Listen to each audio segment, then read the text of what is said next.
Chicago's O'Hare Airport, which for some time already has been the world's busiest flying field, is officially dedicated. President Kennedy, in a 3-hour jaunt from Washington, pays tribute to Lieutenant Commander Edward H. O'Hare, the naval aviation hero of World War II, for whom the field is named. 1,000 or more flights come in or out of here each day. Later, a parade through the Loop takes Mr. Kennedy to a Civic luncheon. He takes the opportunity to urge Chicagoans to support his $10.3 billion tax cut proposal, without which, he says, the unemployment rate will inevitably keep rising.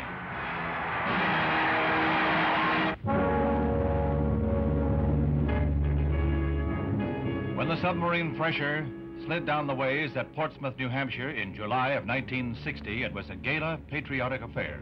The fastest and deepest diving submarine was about to join Uncle Sam's nuclear fleet. A year later, she was commissioned and began a long series of sea trials with a hand-picked crew, the flower of volunteers for the silent service.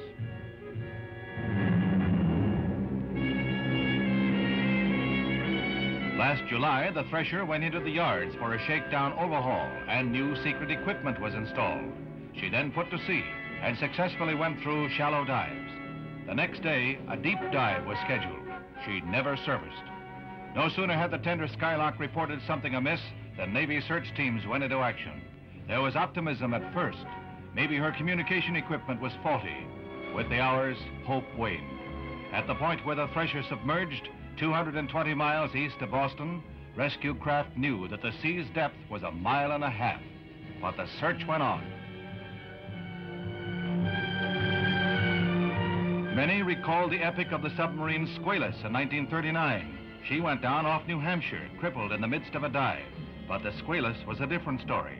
A marker was spotted, and the Navy put new rescue techniques into operation. A bell was attached to the sub, and 33 men of the 59-man crew were rescued. The others had been trapped in a flooded bulkhead.